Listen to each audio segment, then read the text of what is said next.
here is my question that I am convinced we will not get one call on. If we do get a call, we promise not to judge.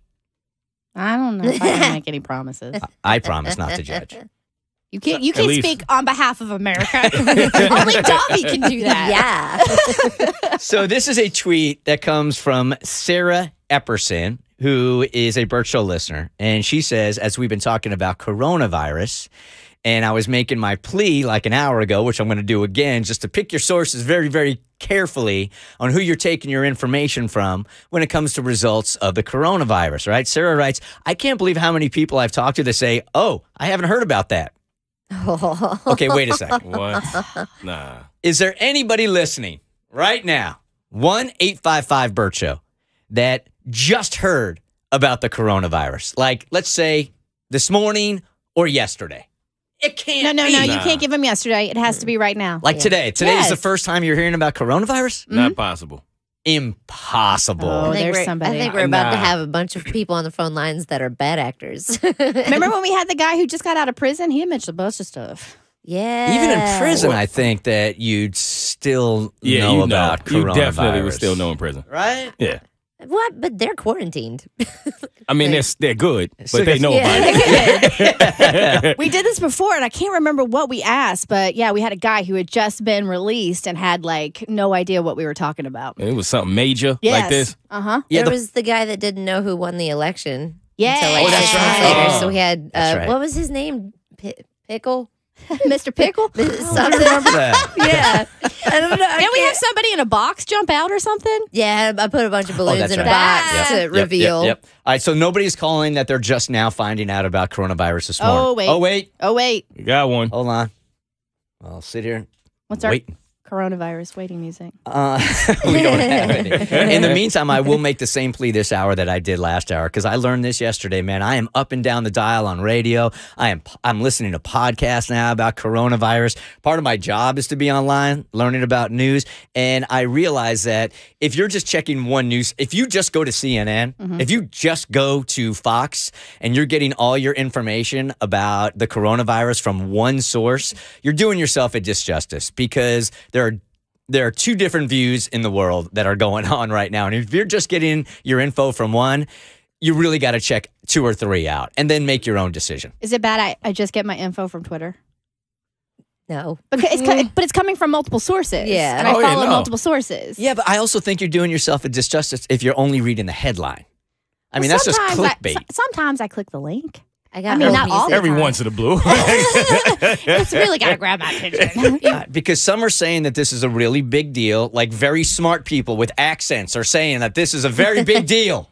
WHO has been assessing this outbreak around the clock, and we're deeply concerned both by the alarming levels of spread and severity and by the alarming levels of inaction. We have therefore made the assessment that COVID-19 can be characterized as a pandemic. Joe Rogan yesterday had a guy on there that was a specialist also that said this could be 10 to 15 times worse than a bad flu season. And they're projecting 96 million cases, 48 million hospitalizations.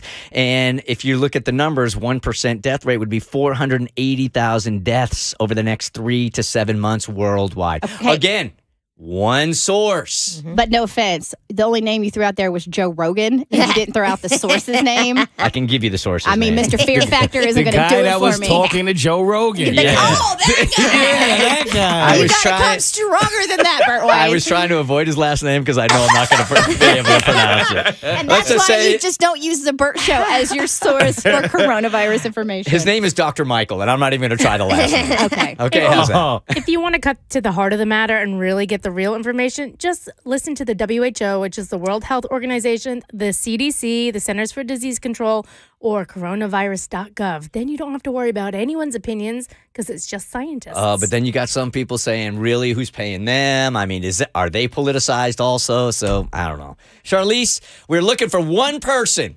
that doesn't know what coronavirus is, hasn't even heard of it. Okay. Well, it's not me, but my sister found out yesterday, and she had no idea. Okay. So how did this come up? Like, you're like, oh my God, this coronavirus thing's pretty bad, huh? And she's like, what you talking about? No, well, my mom told me that she talked to her because she wanted to see if she knew. My sister is a little disconnected from society, and she works a lot, and she has some health issues. So my mom wanted to make sure she knew. So she went to her and said, hey, do you know what's going on in the world? And she said, no, what are you talking about? And she said, you know, she explained to her what was going on, and my mom said she kind of hyped it up a bit more to, like, put the fire under her to pay attention.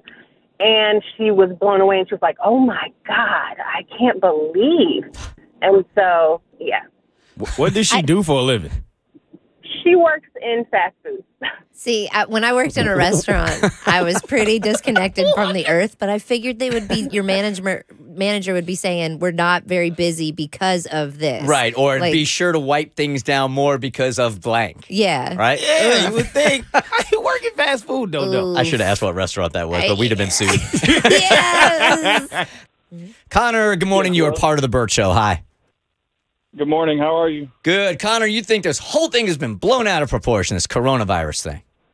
Extremely blown out of proportion. All right, let's chat. What do you think? I mean, everything that they're doing now to by closing the stadiums and all of that is just going to make it all worse. How's that? Humans were meant to be together and interact with one another, and that's one of the key things that we can control that make our life better. Is the interaction with other human beings. It enables our social growth. So there's a virus, though. There's an infection that there's no cure for whatsoever. So if you put people confined together, don't you think that that is going to overtake the benefits of us interacting as social creatures? Right. So by isolating, we damage our social health, and that makes us weaker and more susceptible to get the virus.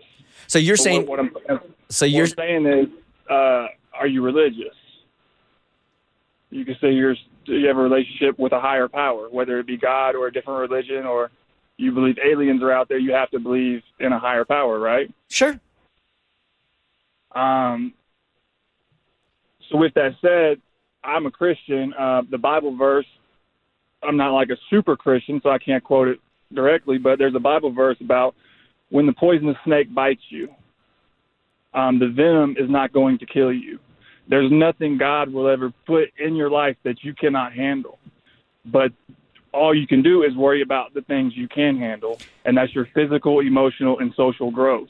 And by damaging the social, that's why they're about to get a lot worse.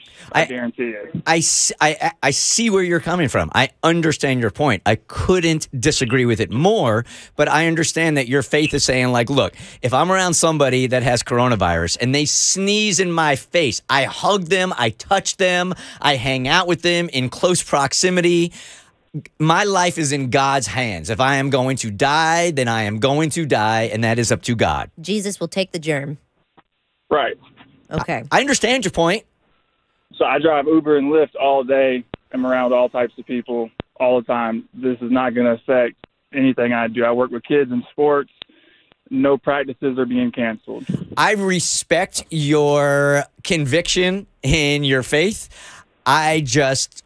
I feel like you're tempting. Mo's shaking his head. Oh, no. I don't think you're using good common sense judgment. No, I think it comes down to one line. 50 Cent said, I know God is protecting me, but I still stay with my gat. In this case, my gat is my hand sanitizer. So I'm still going to, right. I believe God got me, but it's nothing wrong with still taking precautions on top of that. Yes, you have to take precautions, and what happens is the few ruin it for the majority. The majority of us are clean, healthy people. We use hand sanitizer when we go to the bathroom. We wash our hands, but the few do not. That is not the case. Yeah, that's not the case at all. My issue is if you want to put your life in a higher power's hands, I'll, go for it. But the problem is you could become a carrier very quickly and easily, and you're going to start spreading it to people who don't put their lives in a higher power's hands. All those kids that you're working with, because you're exposing yourself to every Uber and Lyft ride, probably coming from the airport, traveling from who knows where, you're now putting all those people at risk. So now you're a tool of spreading a disease. And that's not fair to other people who don't want to put themselves in that situation. I can understand how your industry is in a panic right now. I mean, if I'm an Uber driver, I really got to think I got to do something else. But if you have that faith that you have, that this is in God's hands and it doesn't matter who comes in and out of your car, then God helps those who help themselves. I mean, honestly, God has given us the tools and scientists and smart people who are saying stay at home, social distancing. You can still be social online. You can FaceTime. You don't have to go into isolation. You just have to not make physical contact. Use the tools God has put on earth, the WHO, scientists, the CDC, and listen to those people he has also put on earth who are trying to help save you. Yeah, but you can still be religious and believe scientists. Yeah. It's possible. So with all the closing, it's not all bad. When all these places close, they're going to clean it all. Okay, every day when everybody gets out of my car, I clean my car. Between rides, now that all this has become such a panic, I clean my car between rides. I drop somebody off at the airport. I got a Lysol thing. I spray it. I wipe it with the cloth. It's gone. I got more than one cloth.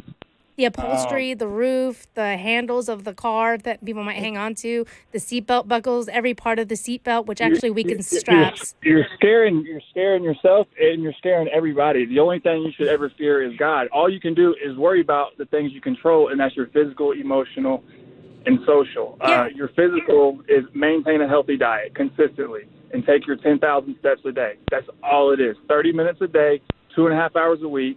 Best shape of your life. That's only a third of it. You're social. Reach out to your friends, peers, professors, coworkers, etc.